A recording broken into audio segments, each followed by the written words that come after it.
So the Daily Mirror does a disservice by running this story in that way, because the dog could not have been alone in that tragedy. The people must have been involved as well, but they don't talk about that. And that is something that must be ended, must be stopped. They ran a 2-page spread inside about a dog. And it could not be more different. So if they say that a homeless dog led to this person to change her life, then the dogs are being misrepresented here. Because there is no space, there is no room to believe any such life-changing role being played by dog for the benefit of human being. That is shown, the dog is seen and shown as completely causa of the death of the newborn boy. I mean, you couldn't be more stark. And what happened in Tower Hamlets Council during the years that Luther Roman was in place? On the 15th of February 2011, Luther Roman hired a taxi, and he traveled in that taxi, and he arrived in Brick Lane. And the taxi was parked opposite the complex generally, the door, the entrance to the area that is known as 170 Brick Lane, London E1 6RU. And the fact that he was going to arrive in Brick Lane about that time was known to me, had been known to me. So I waited for him to arrive there. And he got out of the taxi, and I filmed him. I filmed Luther Roman getting out of the taxi. And when he saw me filming the taxi, even before he got out, he actually stopped the taxi and got out and approached me and greeted me with the traditional kind of Assalamu alaikum, whether it was fully audible or not, doesn't matter, because he did greet me. And he said, looking kind of smiling, why I was filming him. I said, that's the evidence. And you need to sit down with me and listen to what I have to say about the wrongs that the Tower Hamlets Council is doing. Now that was the 15th of February 2011. Now go back to January, December, November, October 29th. 29th of October 2010, within the week of his getting, quote, elected, I spoke to him at the entrance to the outside the Brick Lane Central Mosque, that is the Jama Masjid, on the Friday, the 29th of October. And that was the first time I spoke to him, and I saw him after that so-called election. I opposed the election then, and I still oppose the mayor system. But the fact was that he was, by the kind of procedures, he was imposed. So I had to discharge my moral duty towards myself and to tell him, as soon as I could see him after that so-called election, that he was in the wrong post. And he had only one way of getting it right: if he dealt with the corruption and the criminality and the lying in the council. He said he needed 2 weeks to settle down before he would sit down with me. Now, as I said before, he is a pupil of my pupils. So therefore, he's like a grand pupil, like, third generation. He was introduced to me as a teenager in 1980 in the Greater X Street by my then students.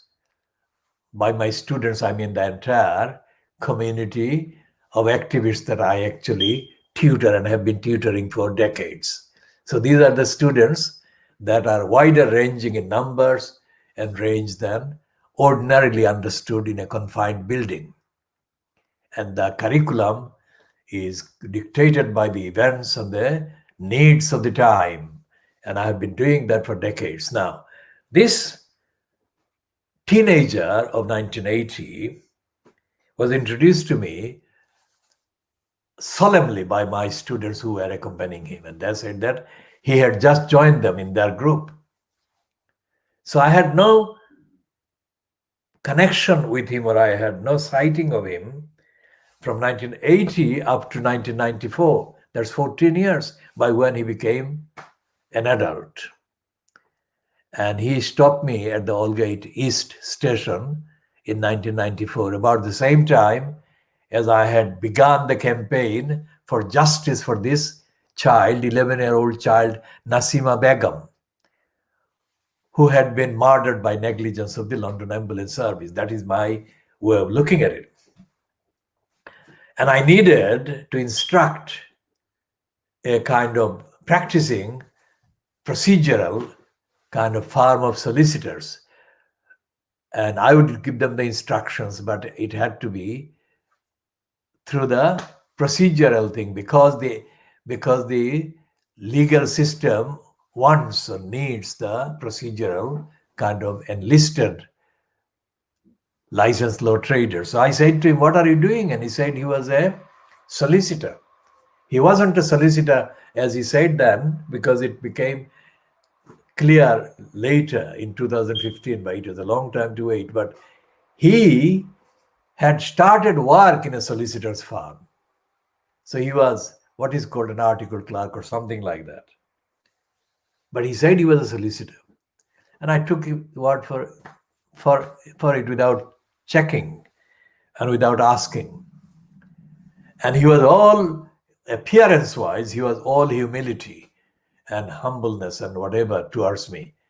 And I'll run some pictures which show that that is the case. And yet, he was lying to me. He was putting on a face saying he was humble and whatever, but he was lying to me. He was saying he was a solicitor. Anyway, I didn't challenge him on the accuracy of his statement at that time. A few days later, I needed to instruct a solicitor, so I rang him on the card that he gave me. And he said that he would not be able to take the case on. And he didn't say why he wouldn't take the case on. If he had said that he was not a solicitor, then I would have understood. And that lack of candor, honesty, predominates the entire record of Luther. And the cruelty to the cats that a number of Tar Armlets Council employees displayed in the period after my second reminder to him on the 15th of February 2011 are telling evidence of why councils are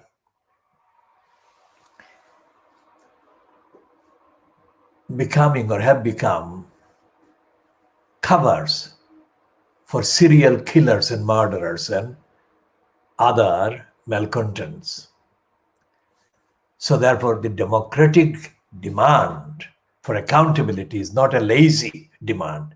It's not a lazy kind of chat room kind of thing. It actually affects lives. And in this case, the lives of animals and lives of cats and lives of people who care about cats and animals. And there is no evidence in the Daily Mirror today that it has even the remotest idea of just how dangerous this local, democratically kind of installed operations for murderers and killers and cruelty perpetrators are, and that has to change. And so therefore this is a failure. This is a failing by the Daily kind of Mirror, and by extension it's a failing by the rest of the Fleet Street and rest of the media, print, visual and audio, social and mainstream. All the media in this country and all the media that I can at this time access and examine the contents of, the role of, and contextualize them, all the media are operating on that assumption. Okay, what Greta Thunberg is saying and what her kind of personification of the campaign for the planet means is still very, very, very small. It's significant, it's qualitatively important, but in terms of the numbers covered and the numbers misled and lied to and carried in the baggage, in the wagons of propaganda and denial, is overwhelmingly big, very big. Greta Thunberg and David Attenborough and other people are still numerically not reaching the places where they manufacture, they invent, and they confactualize. For the vast numbers of the gullibles, billions, I would say the billions of people are gullible when it comes to them being kind of targeted by the masses and masses of the media messages. So it starts from the local area, the democratic based so-called local council in this context, in the context of London, in the context of the UK. And the local councils are exempt or treated as being exempt, treated by the kind of media as being exempt. And the assumption there is that the local councils, being democratic organizations, are of course doing the right thing. That could not be further from the truth. And when I encountered a group of Tower Hamlets Council employees plotting with a group of racists intent on destroying the home of a group of a number of cats, I knew that all my knowledge of the previous decades and previous years about the councils being criminals, anyone who may think that I am probably using the term criminal a bit unfairly to those people is entitled to think that, but they have also the duty to consider the evidence. And the evidence, I emphasize, is rock solid. I don't make it up, and I don't call somebody criminal if I don't believe there is overwhelming evidence that they are criminals. I don't call every single council employee a criminal. I don't call every single employee in a central government department a criminal. And I don't call every single newspaper columnist or writer or staff member a criminal or a racist or a liar. Whenever I give these labels on somebody or to somebody, I have done the necessary factual fact-checking and contextual and evidential research. My whole life has been about that, investigating evidence, scrutinizing evidence, contextualizing evidence. And the narrative is universal. I am the universal person, universalizer. It is not something that you encounter just anywhere or any kind of platform. So I'm saying the Tower Hamlets Council, just like next door Newham or Waltham Forest or Hackney or Islington or across the river to the south of the River Thames, Sadak or Lewisham or Greenwich or Lambeth, these are councils that house and give platforms to significant numbers or large numbers, too many criminals who are allowed to stay in place, operate from the places they are given under covers that they are employees in the housing section, they're employees in the road safety or whatever, or the planning section, or social services, so-called.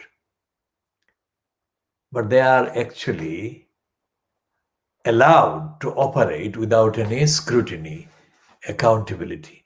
And it is time and time and time, year and year and year, decade after decade, I have been going through the behavior, the evidence of the behavior of council employees who are behaving criminally, behaving without accountability, without any transparency, and without the councillors holding them to account. And to make things even worse, the councillors are without accountability, as are the MPs. So I keep going back to that Ed Miliband kind of few moments in which he focused on Boris Johnson. And as one of the kind of tweet posters has said, something that a lot of people have been waiting for a long time to say, to and about Boris Johnson. That's what Ed Miliband did on Monday.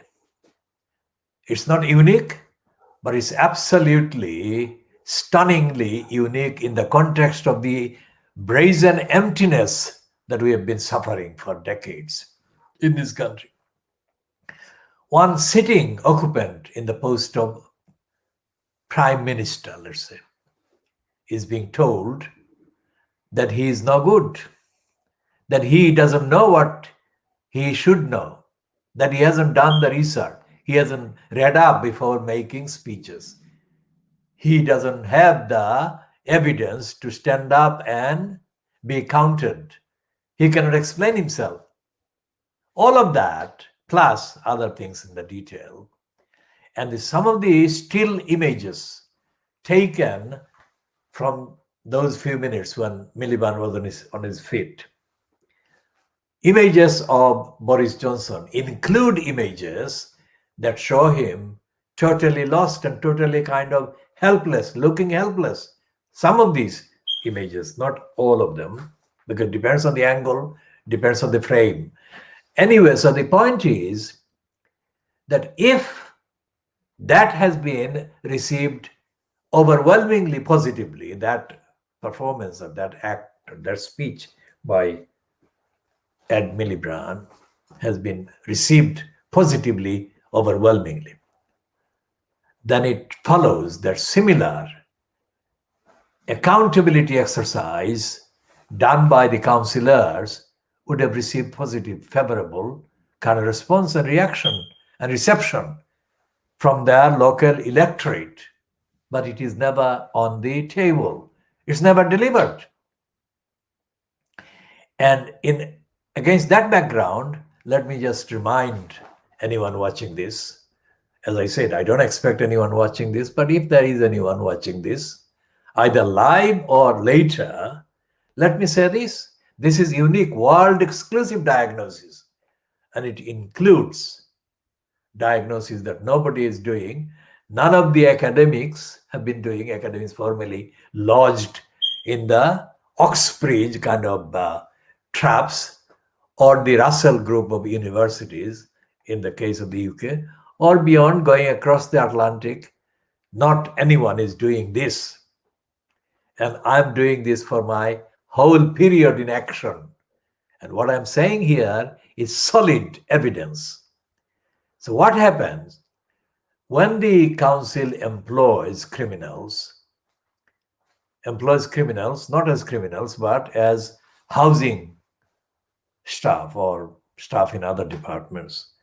There is nothing in the council's operation or the procedure that can check or that can allow for the checking of the real psychology of these people. So anyone who sends a council employee to somebody's house and this person has got a badge or kind of identity with a name and the council and whatever, they could be sending a criminal in disguise. And the criminal can come back and make a report about an individual they have visited. There is nothing to stop a pack of lies being put in that report about an individual. So that is something that is going on every single week, every single day of the week, across the country. Dishonest and criminally minded employees of the councils are filing false reports about people. Not all of them, as I said. Even if there is one, it is one too many. So there is no system. There is no system in the councils in place to stop it happening. So what we are looking at in terms of Lutfur Rahman's regime, and when the group of criminals plotted with a group of racist criminals to destroy the house belonging to the cats in Brick Lane, what happens? Nothing happens and nothing prevented that destruction, despite the fact that I was there and I was being told by Lutfur Rahman, looking humble and grateful to me, that I was even speaking to him. He never, ever said anything ungrateful in front of me. And he had no reason. He doesn't have any reason. And he knows how total is my commitment to standards and ethics and morality. As he said on the 20th of September 2012, look at the time I'm giving, the date I'm giving. 20th of September 2012 is well past the date by when the cat's house should have been protected by Lutfur Rahman from being destroyed by the criminals employed in the council. So he said on the 20th of September that I should have been, that instead of him being the mayor, I should have been the mayor, that I should have been the MP, that I should have been a minister, whatever. I was not there to hear that because I don't need to hear that. I know that. I have been aware of that for decades. I could have been a MP or I could have been a mayor or whatever. But that is something that I did not do or seek in any way effectively, precisely because I had other emergencies. And those emergencies have always been to uphold the morality, to uphold the ethics, and they uphold the rights of the community at the moment, at that given time. That is still the case. So Lutfur is not somebody who doesn't know who I am or who I was or who I had been. And yet, he failed to act on my evidence that a group of criminals were active inside Tower Hamlets Council to destroy the home and house of 3 cats. And so therefore, the conclusion is that Lutfur Rahman had 2 faces, at least 2 faces. One in front of me when he promises to sit down and listen, and the other when he is not in front of me. Whatever his motives, Lutfur Rahman lied to me, and he lied, and his lying destroyed the house and home of 3 cats. And that happened between July 20 to, let's say, end of September, early October 2012. And this is something that is unique, that is exclusive. Nobody has any idea about the details, about the extent of Lutfur Rahman's stupidity, negligence, unfitness, and lack of care about any of this.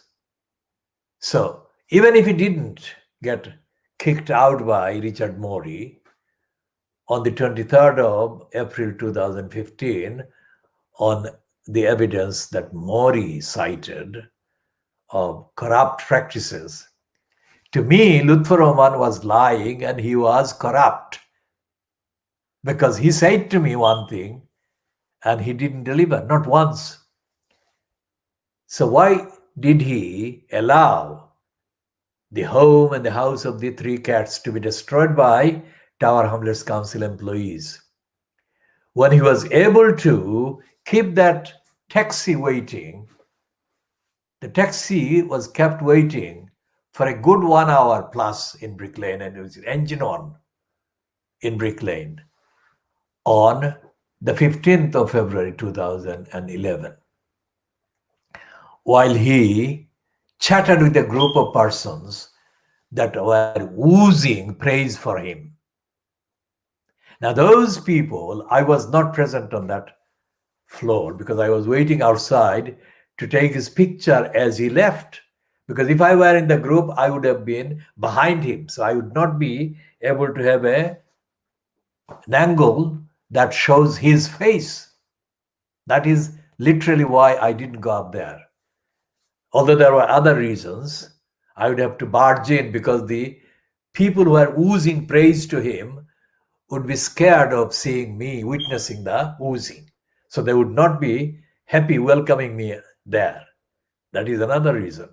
So it's all corruption. It's all the crooks are all hiding and denying.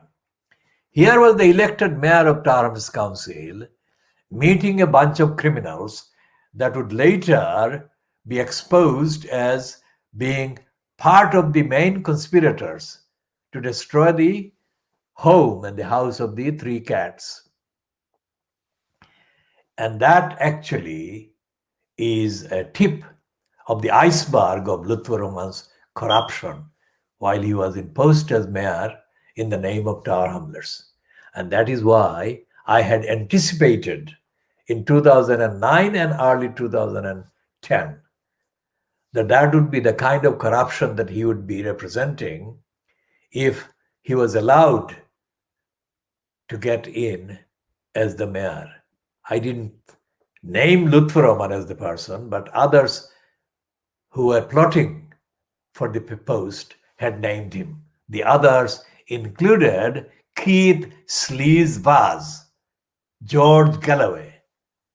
According to a platform that they shared in the Brady Center in Hanbury Street on Saturday, the 6th of February 2010, they spieled his name and said he was going to be the mayor.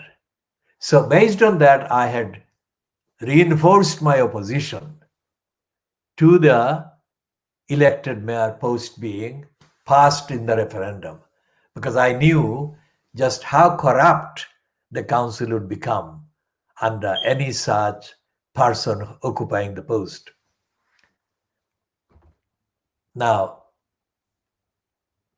wind forward, let's say, few years after that. That was, remember, that was the Saturday, 6th of February 2010. So wind forward 4 years and go to the first week of November 2014, when Eric, the Pickles, was the minister in charge of so-called local government in central government. Eric Pickles. Pickles gave a typically stupid, ignorant speech in the House of Commons. First week of November, when he announced that he was sending inspectors to Tower Hamlets Council or commissioners, about whom there will be plenty later in due course. But here, Spickles, speaking 4 years since Keith Sleazebaz and George Galloway had heralded Luther as a suitable candidate for mayor before the result of the mayor kind of mayoral referendum was even announced or known. They said he was the best candidate. Now, anyone who knew Luther would know that he could not be even a candidate, let alone the best candidate. Not because he was kind of inherently kind of incapable of writing a sentence or making a statement. That is not the case. The case is that the responsibility owed to the community by a person who had unlimited access to unlimited powers in the confines of the borough. The responsibility demanded somebody that had to be morally, ethically, intellectually of a much higher level and quality than Luther Rahman, based on his evidence. And instead of recognizing all of those differences, Eric the Pickles gave a stupid speech probably on the 4th of November 2014. I'm going by memory. I can check that in a while. And he said that Luther Rahman was behaving in Tower Hamlets as a medieval monarch. That could not be, that imagery, that comparison could not be more inappropriate and stupid. So what date did Pickles speak? Let's look at the date that Pickles called him the medieval monarch.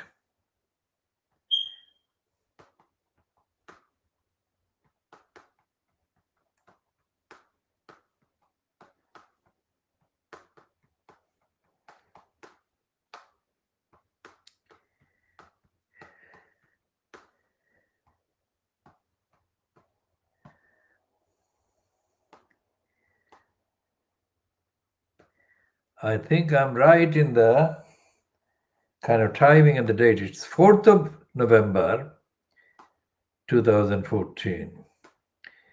And this piece in the Guardian online I'm accessing is by the political editor at the time.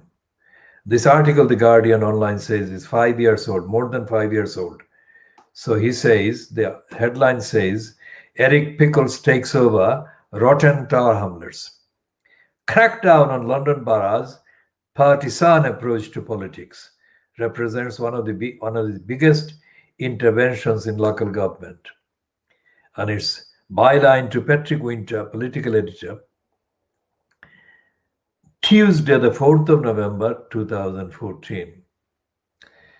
And he gave a spiel on the 4th of November. And the first paragraph in the Patrick Winter's bylined piece online on The Guardian says, the community secretary, Eric Pickles, is to take over the administration of Tower Hamlets Council in East London for 2 years after an inquiry commissioned by his department found evidence of a crony culture in which grants and properties were handed to favored groups and proper procedures were ignored. Now, before going on to the rest of the intervention by the Pickles, let's say that he was accusing Luther Rahman of following a crony culture in which grants and properties were handed to favored groups and proper procedures were ignored. If grants and properties were handed to anyone without procedures, then it follows that Luther Rahman was doing the handing over. If that is possible, that was possible, and it was possible, then Luther Rahman refused to take action on my evidence against the crooks on purpose. So why was Lutfur Rahman doing that? Was somebody or something driving him to deny cooperation to me in stopping the crooks that were destroying the home of the cats? That is the question. If Lutfur sees this, let him answer. Chapter and verse. I'm giving dates and chapter and verse and locations. Let me see his response to Eric Pickles and that allegation summarized in the first paragraph in the Patrick Winter piece. And I believe that there is no evidence that Lutfur Rahman could answer that. And so Lutfur Rahman was doing it on purpose. He was colluding with the criminals in order to let the destruction of the cat's house be completed and perpetrated. So we shall come back to that in due course. And back to Eric Pickles saying that Lutfur Rahman was behaving as a medieval monarch. So Pickles told the Commons that Rahman had dispensed public money like a medieval monarch and oversaw an administration that was at best dysfunctional, at worst riddled with cronyism and corruption. So Lutfur Rahman is being called a crook by Eric Pickles on the 4th of November 2014.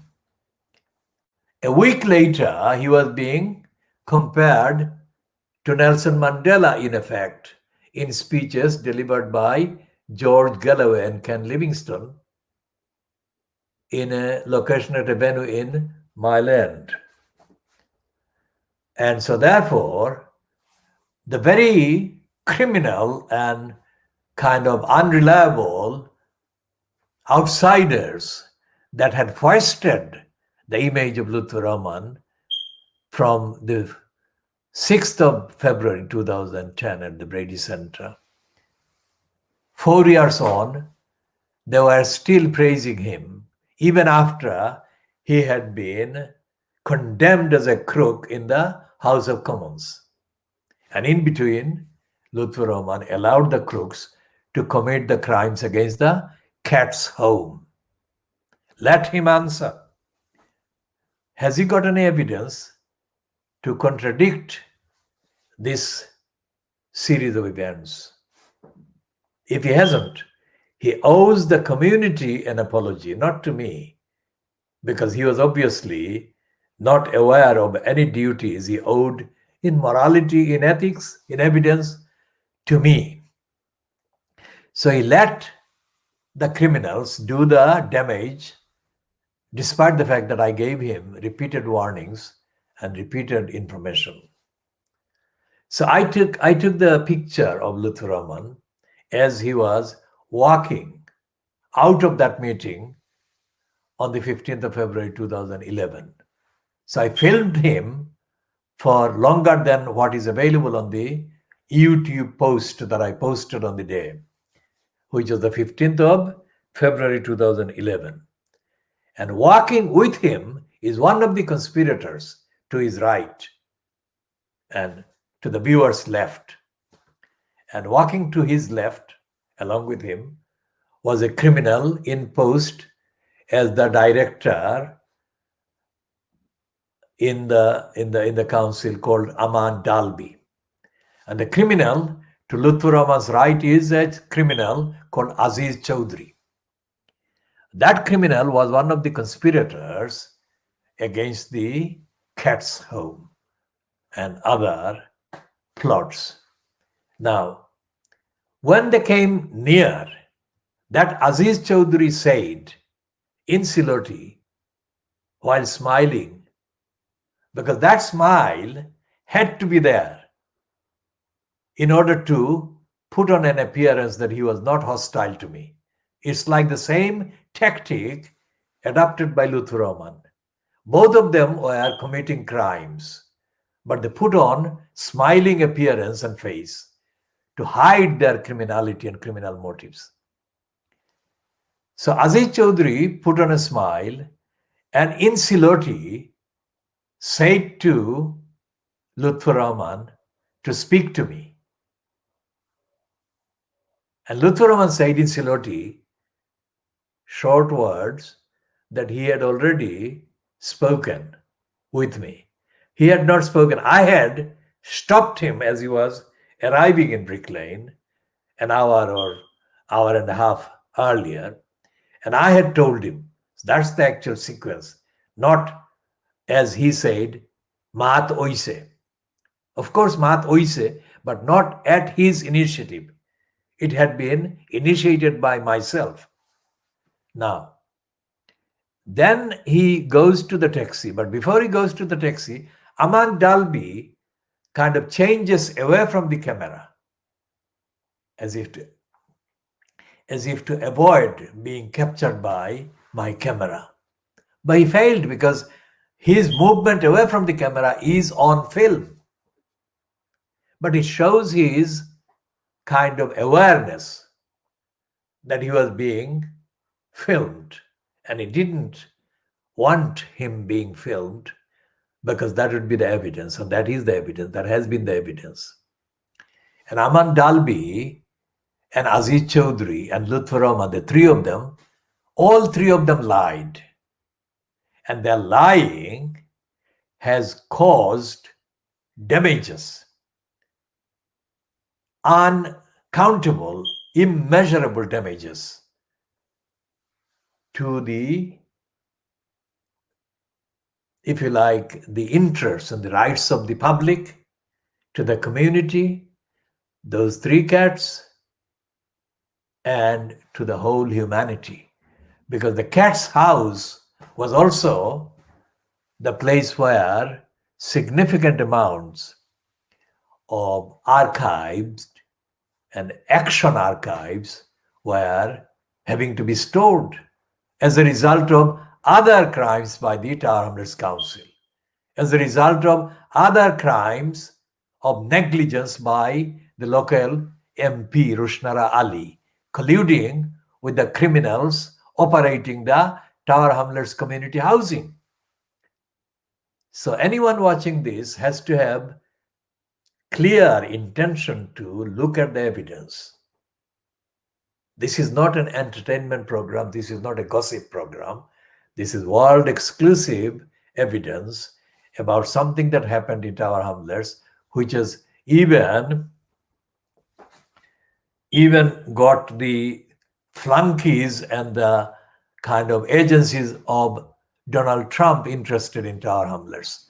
That something is the imposition of the elected mayor post. And that something is the discrediting of the post completely by Lutfur Rahman and his colluders, and the discrediting of the whole idea of the movement that I have been leading and have been centrally involved in advancing. Movement for the rights on democratic basis, for the community denied of democracy and fairness and all the rest of it. So this is something that should not be viewed as if it's an entertainment. I said that again.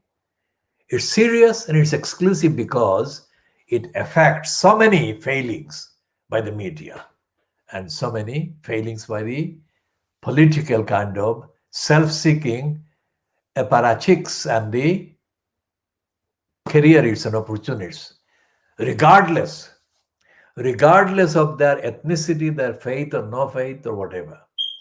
Tower Hamlets Council has been the instrument used by criminals to cause damage to humanity exceeding billions of pounds. And the itinerary and the kind of inventory, the details of all the perpetrations have been hinted at some time or other in the last 8-9 years, 10 years. But the actual extent of it will be contained in the dedicated updates and extensive kind of factual reporting that will be carried in this part of this campaign. So what happened in the Daily Mirror's kind of front page and inside page is contradiction about the dogs, is to be related to Tower Hamlets Council's behavior because there is no culture. There is no culture to this day in the council that it takes account of the safety of people. Remember that. Safety of people endangered by Tower Hamlets Council on the probably 8th or 7th or 8th of July this year, when this woman, 85-year-old woman in Bow, was killed by the crane collapsing on her house, literally on her head. And the death of this young mother in 2018 in the Bardet Road, when the collapsing, falling bricks from a building under construction in the Bardet Road fell on her as she walked past that building site after leaving her young child at school and was on her way to work. And the 5-year-old girl, Alexia, who died in the Myland Park under collapsing tree trunk that the council was responsible for maintaining.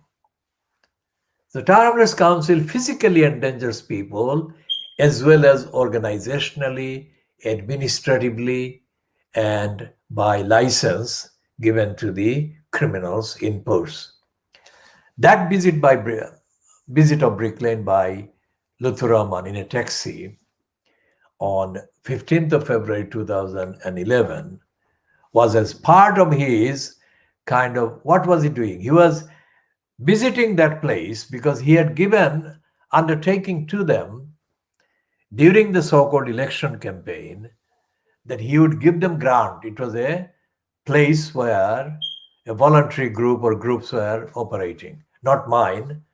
But why I was there, why the cats were there will be detailed another time. But we were very much part of the complex, the occupation of the complex between 160 Brick Lane to 170 Brick Lane. And Lutfur Rahman was visiting that place to be greeted by these people who had voted for him, and he was going to reward them. And part of the reward was his license to them de facto to destroy the cat's home and to destroy the archives that were in the cat's house and in the nearby basement. And those contained unique storages, digital storages, computer storages of work of decades of original investigation and reporting.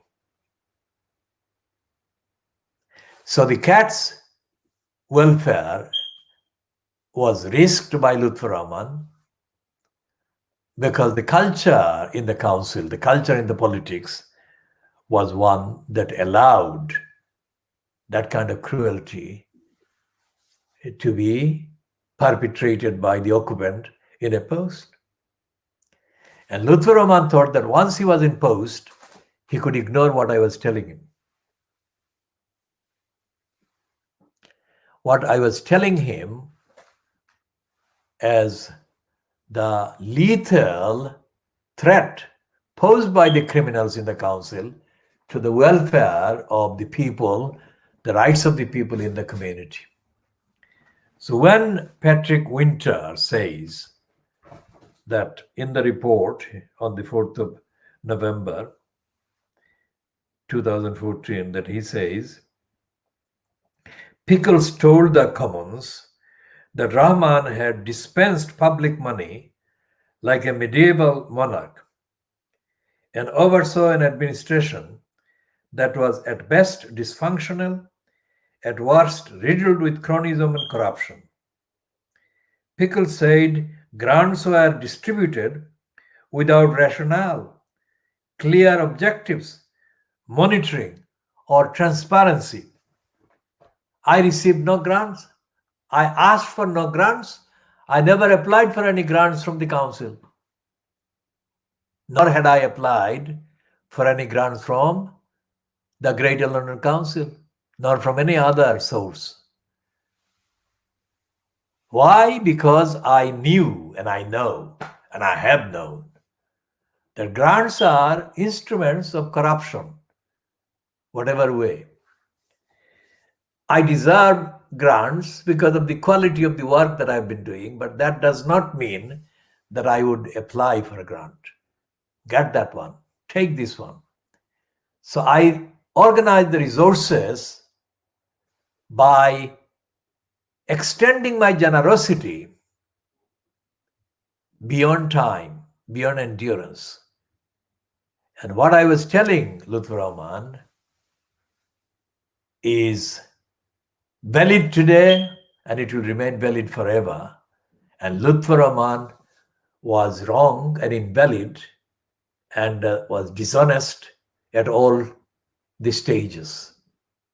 And anyone who aided him or apologized for him or acted as an apologist for him did the secondary level of this service to the community, to the public at large, to the cause of democracy.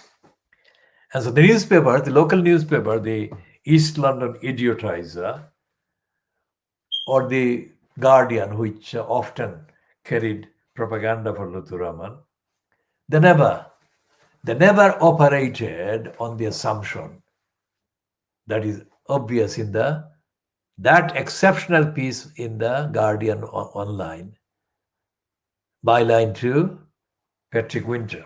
Winter I have known since 1977, when he was entering journalism since 1977, 76. So I don't think that he is a particularly radical or rigorous investigator. But the point is that even he could not do anything but to summarize what Pickles was saying. And what Pickles was saying was the basic fraction of the truth. The full truth was bigger than what Pickles said. And the reason why the Pickles could not say the full truth was because he was ignorant himself. So when he said that Lutfur Rahman was acting as a medieval monarch, he was only exposing his own stupidity, because that was not what Lutfur Rahman was doing.